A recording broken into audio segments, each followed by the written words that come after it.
Hello everyone, this is the third lecture on permutations and combinations. और इस lecture में हम डिस्कस करने वाले हैं बहुत ही इंपॉर्टेंट टॉपिक कॉम्बिनेशंस। तो आपको पता है कि फर्स्ट और सेकंड लेक्चर में हम परम्यूटेशन के बारे में और number of ways of arrangements के बारे में ऑलरेडी डिस्कस कर चुके हैं और आज हम कॉम्बिनेशन डिस्कस करने वाले हैं। तो फर्स्ट लेक्चर में मैंने आपको ऑलरेडी एक जनरल डेफिनेशन बता दी थी कि परम्यूटेशन का मीनिंग क्या होता है और कॉम्बिनेशंस का मीनिंग क्या होता है। परम्यूटेशंस हम यूज करते हैं अरेंजमेंट्स के लिए और कॉम्बिनेशंस हम यूज करते हैं सिलेक्शन के लिए। तो अगर मैं n ऑब्जेक्ट्स में से r ऑब्जेक्ट्स को अरेंज करता हूं तो उसके लिए जो मैं फॉर्मूला यूज करता था वो परम्यूटेशन का फॉर्मूला यूज करता था, दैट वाज NPR। और उसी तरीके से if we have to select, यहां पे सिलेक्शन की बात कर रहा हूं, अगर मुझे सिलेक्शन करना है n ऑब्जेक्ट्स में से r ऑब्जेक्ट्स का, तो number of ways of selection of r objects out of n objects is NCR। वो क्या हो जाता है? वो हो जाता है NCR। तो NCR का मतलब क्या हुआ? The number of ways of selecting R objects out of N objects. अब प्रॉब्लम ये है कि मैं NCR का फॉर्मूला कैसे डिराइव करूं, मींस NCR इक्वल टू कितना होता है। तो उसके लिए मुझे एक चीज समझनी पड़ेगी। देखिए, इसको समझने की कोशिश कीजिए, बहुत ही आसान है। मान लेते हैं मेरे पास n ऑब्जेक्ट्स हैं, मेरे पास n ऑब्जेक्ट्स हैं 1 2 3, मेरे पास ऐसे n ऑब्जेक्ट्स हैं, राइट। टोटल मेरे पास n ऑब्जेक्ट्स हैं, ओके।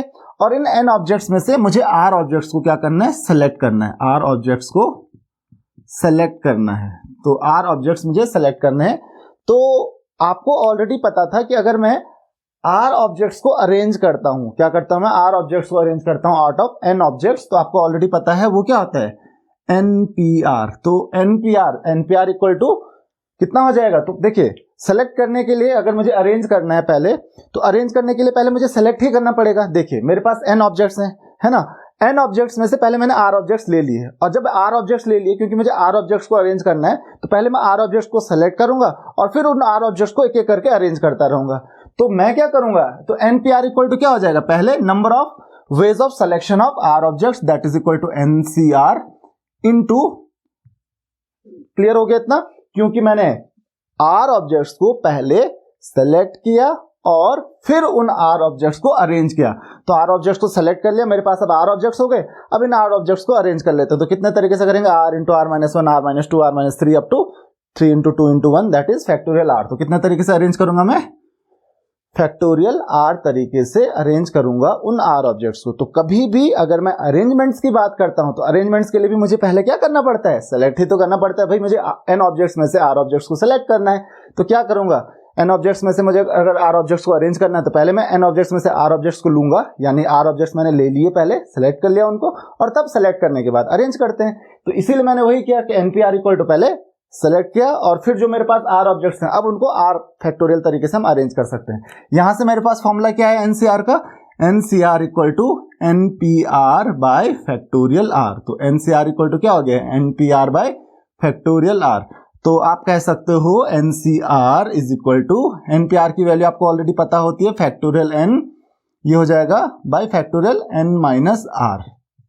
तो ये तो हो गया आपका factorial N by factorial N minus R। ये हो गया आपका NPR और डिवाइडेड बाय डिनोमिनेटर में फैक्टोरियल R ऑलरेडी था, तो ये हो गया आपके पास NCR का formula. And this is the relationship between NPR and NCR। तो रिलेशनशिप आई होप कि आपको समझ में आ गई होगी और किस तरीके से हम कॉम्बिनेशंस निकाल सकते हैं। मतलब अगर आपको n ऑब्जेक्ट्स में से R ऑब्जेक्ट को सेलेक्ट करना है तो कितने तरीके से कर सकते हैं? वो कर सकते हैं हम factorial N by factorial R into factorial N minus R। अच्छा, एक और तरीका मैं आपको बताता हूं कि अगर आपको n में से n माइनस R ऑब्जेक्ट्स को सेलेक्ट करना है, इस समय R ऑब्जेक्ट्स को नहीं सेलेक्ट करना है, n में से n माइनस R ऑब्जेक्ट्स को सेलेक्ट करना है, तो मैं क्या लिखूंगा? NC n minus R। कितने ऑब्जेक्ट्स को सेलेक्ट करना है मुझे? n माइनस R ऑब्जेक्ट्स को। तो दैट इज इक्वल टू, वही आएगा न्यूमरेटर में फैक्टोरियल n बाय डिनोमिनेटर में R की जगह पे क्या लिख दूंगा मैं? n minus R into n minus, यहाँ पे क्या आ जाएगा? n माइनस R, तो यानी कि n प्लस R हो जाएगा। तो ये कितना है? देखो n माइनस n सेम हो गया, तो that is NC n minus R is equal to, देखिए फैक्टोरियल n बाय, देखिए n माइनस n कैंसिल, यहाँ पे क्या बचा? फैक्टोरियल R बचा into factorial n minus R। यानी यहां से मुझे क्या मिला कि NCR, ये बेटा हमेशा याद रखिए आप, NCR is equal to NC n minus R, जो number of ways of selection of R objects होता है। आर ऑब्जेक्ट को सेलेक्ट करने का जो तरीका होता है, जितने तरीके होते हैं उतने ही n माइनस आर ऑब्जेक्ट को भी सेलेक्ट करने के तरीके होते हैं।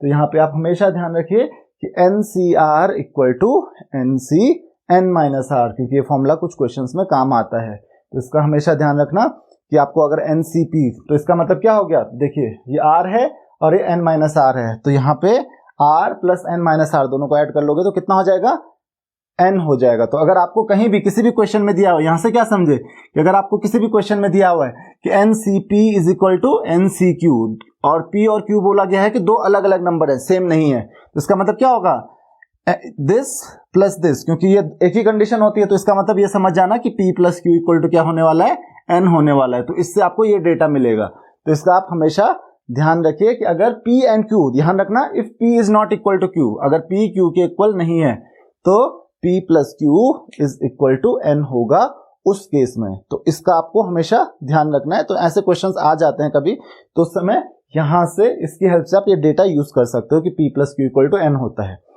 तो ये तो था आपका कॉम्बिनेशन के तरीके। नाउ अब आपके पास बहुत सारे अलग कॉम्बिनेशंस के तरीके आते हैं, तो उनमें से मैं एक बता देता हूं आपको कि मान लेते हैं आपके पास n ऑब्जेक्ट्स हैं, ओके। पहला तरीका मैं आपके पास बताता हूं, if we have n objects, हमारे पास कितने ऑब्जेक्ट्स हैं, n objects. If we have n objects, okay, and we have to select any number of objects, तो किसी भी नंबर को हम सेलेक्ट कर सकते हैं, any number of objects is selected. तो कितने नंबर ऑफ वेज होंगे, ध्यान रखिए, नंबर ऑफ वेज कितने होंगे।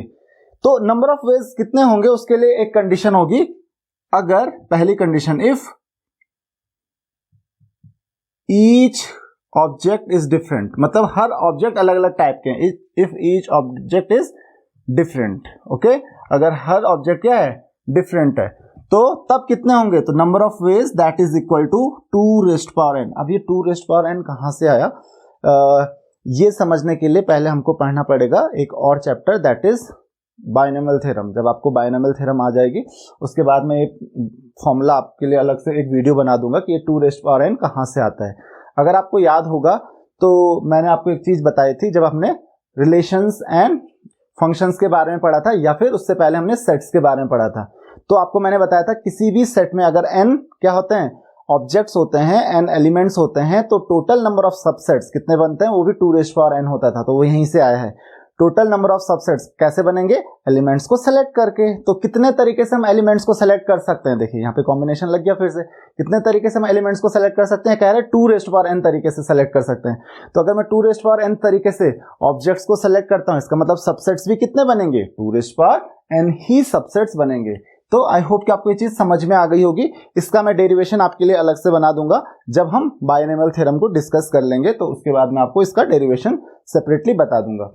देन आपके पास नेक्स्ट आता है कि अगर यहां पे बोला गया कि if each object is different, मतलब हर ऑब्जेक्ट डिफरेंट है, ऐसा नहीं है कि 2 बार 1 आया है 2 बार 2 आया है, या अगर हम वर्ड की बात कर रहे हैं तो 2 बार ए आया है 2 बार ई नहीं, कोई भी दोबारा रिपीट नहीं होना चाहिए, मतलब सेम टाइप ऑफ ऑब्जेक्ट्स नहीं होने चाहिए, राइट। अच्छा, दूसरा है आपके पास, तो ये तो हो गए नंबर ऑफ वेज, कितने तरीके होते हैं, 2 रेज़्ड पावर n। नाउ दूसरा है आपके पास, हमारे पास अगर टोटल n ऑब्जेक्ट्स हैं, ओके, तो ध्यान रखिए, तो एक काम करते हैं कि हमारे पास n ऑब्जेक्ट्स हैं और p प्लस q या डिफरेंट टाइप ऑफ ऑब्जेक्ट समझ लेते हैं कि अगर मान लेते हैं मेरे पास टोटल कितने ऑब्जेक्ट्स हैं, p, okay, q, r etcetera, 3 हो सकते हैं या s हो सकते हैं, 4 मान लेते हैं, okay. Objects are of same kind, मतलब सेम टाइप के ऑब्जेक्ट्स हैं, सेम टाइप, ओके, अगर ऐसा है। और टोटल ऑब्जेक्ट्स मेरे पास कितने हैं, अगर टोटल ऑब्जेक्ट्स कितने हो जाएंगे फिर उस केस में,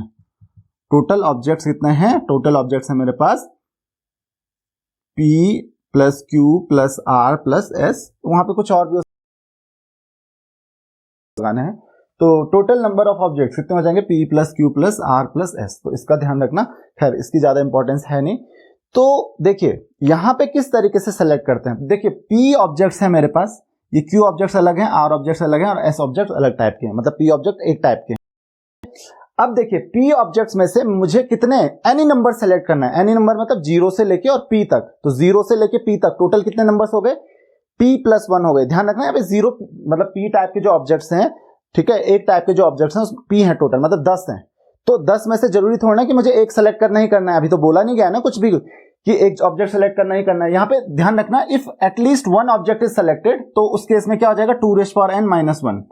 ओके, अगर क्या बोला गया, if at least one object is selected, अगर कम से कम एक ऑब्जेक्ट सेलेक्ट करना है तो दैट इज 2n-1। 2n में क्या आता है, 0 ऑब्जेक्ट भी, मतलब n ऑब्जेक्ट्स में से मैंने कुछ भी सेलेक्ट नहीं किया, तो कितने तरीके से कर सकता हूं मैं, कुछ भी नहीं सेलेक्ट, एक ही तरीके से। लेकिन बोला गया कि कम से कम एक ऑब्जेक्ट सेलेक्ट करना ही करना है, तो वो एक तरीका जिसमें मैं कुछ भी सेलेक्ट नहीं कर रहा था उसको हम माइनस कर देंगे, तो वो हो जाएगा 2n-1। तो आई होप कि आपको ये चीज समझ में आ गई होगी। तो वैसे ही यहाँ पे मैंने क्या कहा कि अगर p ऑब्जेक्ट्स एक ही तरीके हैं, तो एक ही तरीके के अगर हैं वो, तो क्या करेंगे हम, मेरे पास टोटल कितने तरीके हैं उन p ऑब्जेक्ट्स को सेलेक्ट करने के, वो है p+1। p नहीं है, कितने हैं, p+1। मैंने अगेन बोला, मान लेते हैं मेरे पास 2 ऑब्जेक्ट्स हैं एक ही तरीके के, तो मैं कितने तरीके से सेलेक्ट कर सकता हूं, या तो मैं एक भी सेलेक्ट नहीं करूं, या तो मैं एक सेलेक्ट करूं, या तो मैं 2 सेलेक्ट करूं। कितने तरीके हो गए, 3 हो गए। तो ध्यान रखना, अगर मेरे पास 10 हैं तो 10 ऑब्जेक्ट्स को सेलेक्ट करने के मेरे पास 11 तरीके हैं। कैसे, या तो मैं 1 करूं, या तो 2 करूं, या तो 3 करूं, और वो भी कब, जब वो एक जैसे हैं। तो मेरे पास टोटल कितने तरीके हैं इनको सेलेक्ट करने के, p+1। और उसी तरीके से q ऑब्जेक्ट्स को सेलेक्ट करने के कितने तरीके हैं, दैट इज q+1। जैसे p को करने के थे, उसी तरीके से r ऑब्जेक्ट्स को सेलेक्ट करने के कितने तरीके हैं, that is r+1। s object को सेलेक्ट करने के कितने तरीके हैं, s+1। तो ये क्या हो जाएंगे, आपस में मल्टीप्लाई हो जाएंगे। तो total number of ways of selection of these objects कितने हो जाएंगे, means any number of objects, इनमें से कितने नंबर ऑफ ऑब्जेक्ट्स इसमें सेलेक्ट कर रहा हूं, that is p+1, q+1, r+1, s+1। Okay, लेकिन अगर अगेन बोला गया है कि at least one object must be selected, तो कम से कम अगर मुझे एक ऑब्जेक्ट सेलेक्ट करना ही करना है, तो उस केस में मैं क्या करूंगा, p+1 into q+1 into r+1 into s+1। ये तो टोटल नंबर ऑफ वेज थे, इनमें 0 भी आ सकते हैं, मतलब p में से भी कोई सेलेक्ट नहीं किया, q में से भी नहीं किया, r में से भी नहीं किया, s में से भी नहीं किया, मतलब कुछ किया ही नहीं सेलेक्ट, तो उसको क्या करना पड़ेगा, माइनस करना पड़ेगा। तो एक ही तो तरीका है जिसमें मैंने कुछ भी सेलेक्ट नहीं किया, तो -1 कर दो बस। तो अगर बोला गया एटलीस्ट वन ऑब्जेक्ट हमको सेलेक्ट करना ही करना है, तो -1 कर दो उसमें से। तो आई होप कि आपको ये चीज समझ में आ गई होगी। तो ये तो एक तरीका था। दूसरा आता है ग्रुपिंग का, कि मतलब अगर हम ग्रुप्स बनाते हैं ना एलिमेंट्स के, अलग अलग एलिमेंट्स के या अलग अलग ऑब्जेक्ट्स के, अगर हम ग्रुप्स बनाते हैं तो उस केस में हम किस तरीके से इनको सेलेक्ट करते हैं। तो ये बहुत आसान है। देखिए, ये मैं जस्ट आपको समझाने के लिए बता रहा हूं, ये आपको समझाने की जरूरत है नहीं, आपको खुद इनोवेशन करना पड़ेगा क्वेश्चंस के अकॉर्डिंग। तो ये मैं इसलिए बता रहा हूं ताकि आपको क्वेश्चंस को सॉल्व करने में थोड़ा इजी फील हो, ताकि आपको क्वेश्चंस का एक्सप्लेनेशन इजीली अवेलेबल हो जाए, इजीली समझ में आ जाए कि हाँ यहाँ पे हमने ये समझा था, तो इस तरीके से हम सिलेक्शन करेंगे। तो मैंने क्या बोला, मान लेते हैं 2 ग्रुप्स हैं। ओके, मान लेते हैं p+q ऑब्जेक्ट्स मेरे पास हैं। ओके, आर सेलेक्टेड, 2 ग्रुप में सेलेक्ट करने, सेलेक्टेड इन 2 ग्रुप्स। ओके, तो 2 ग्रुप्स है मेरे पास। ओके, एक ग्रुप में मेरे को p ऑब्जेक्ट सेलेक्ट करने। Okay, each group has p and q objects respectively. तो एक में p ऑब्जेक्ट्स होंगे और दूसरे में q ऑब्जेक्ट्स होंगे। तो उस केस में क्या हो जाएगा, देखिए रिस्पेक्टिवली। तो उस केस में क्या होगा, देखिए तो कैसे सेलेक्ट करना है। तो एक काम करते हैं हम, भाई मेरे पास p+q टोटल एलिमेंट्स हैं, उनमें से मुझे एक ग्रुप में p डालना है, दूसरे ग्रुप में q डालना है। तो एक काम करते हैं, p सेलेक्ट कर लेते हैं, एक ग्रुप में आ गए, फिर उसके बाद जो बचेंगे वो दूसरे ग्रुप में डाल देंगे। तो क्या हो जाएगा, तो दैट इज इक्वल टू, कितने तरीके होंगे, दैट इज p+q टोटल, याद है दैट इज NCR। तो n कितना है यहाँ पे, p+q, और उनमें से कितने सेलेक्ट करने पहले ग्रुप में, p। तो n p+q c p, और बाकी कितने बच गए इसके बाद, p+q में से देखो p तो मैंने ऑलरेडी सेलेक्ट कर लिए, बाकी बचे कितने, q। तो क्या हो जाएगा, q बच गए हमारे पास। तो q में से q सेलेक्ट करना है दूसरे ग्रुप में, तो q c q। तो भाई q में से q सेलेक्ट करना है, तो एक ही तरीका होगा। तो दैट इज इक्वल टू, आपको पता है that is p+q factorial by factorial p into factorial p+q minus p। याद है formula, factorial n by factorial r into factorial n minus r। तो n क्या है यहाँ पे, p+q है, और r क्या है, p है, तो माइनस p। तो ये कितना हो जाएगा हमारे पास, ध्यान रखिए, दैट इज फैक्टोरियल p से p कैंसिल हो जाएगा, factorial p+q divided by factorial p into factorial q। और ये देखिए, मैं ये q Q C Q N C N जो होता है वो 1 होता है, तो इसलिए नहीं लिख रहा मैं, क्योंकि आप खुद करके देख लीजिए। एन सी एन जो होगा तो फैक्टोरियल एन बाय आर कितना है यहाँ पे एन है, तो by factorial N into factorial N minus N, तो एन माइनस वन तो क्या हो जाएगा, एन माइनस एन 0, फैक्टोरियल 0 1 हो गया, फैक्टोरियल एन बाय एन वो 1 हो जाएगा, तो इसीलिए इसको नहीं लिख रहा हूं मैं। फैक्टोरियल एन सी एन की जो वैल्यू होती है दैट इज 1, तो इसका आप ध्यान रखिए कि फैक्टोरियल एन सी एन मतलब एन में से आपको एन ऑब्जेक्ट सेलेक्ट करने हैं, तो कितने तरीके से कर सकते हो, क्यू में से क्यू ऑब्जेक्ट सेलेक्ट करने, एक ही तो तरीका है, सबको कर लो सेलेक्ट, उसके अलावा आपके पास कोई ऑप्शन ही नहीं है। भाई मेरे पास क्यू ही ऑब्जेक्ट्स हैं और क्यू में से सारे के सारे ही सेलेक्ट करने पड़ेंगे, क्यू सेलेक्ट करने हैं, तो एक ही तरीका है कि सबको सेलेक्ट कर लो, तो एक ही तरीका है उसका, तो इसलिए इसकी वैल्यू क्या आती है 1 आती है। तो आई होप कि आपको ये चीज समझ में आ गई होगी कि अगर p प्लस क्यू ऑब्जेक्ट्स हैं, अगर दो डिफरेंट ग्रुप्स में आपको सेलेक्ट करने हैं। अच्छा एक और चीज समझते हैं इसमें, अगर 3 ग्रुप्स हैं तो ऐसे 3 4 5 कितने भी ग्रुप्स हो सकते हैं, 3 ग्रुप्स हैं ओके, और मैं यहीं पे इसको करेक्ट कर लेता हूं कि अगर मुझे p plus Q plus R objects select करने हैं इन 3 ग्रुप्स, तो अगर मुझे 3 ग्रुप्स में सेलेक्ट करने हैं and each group has p Q and R objects respectively, ध्यान रखिए हर ग्रुप में एक में p है, एक में क्यू है और तीसरे में आर है, तो 3 अलग अलग ग्रुप्स में। तो एक काम करते हैं, एक एक करके सेलेक्ट कर लेते हैं। यहाँ पे देखिए कंफ्यूज मत होइए कि अगर आप सोच रहे होंगे कि आप पहले क्यू ग्रुप में डाल देते हैं, मतलब एक ग्रुप में डाल देते हैं क्यू में, ठीक है ना, पहले क्यू ऑब्जेक्ट सेलेक्ट कर लेते हैं फिर पी कर लेते हैं, फिर भी आंसर यही आएगा, चेक करके देख लीजिए।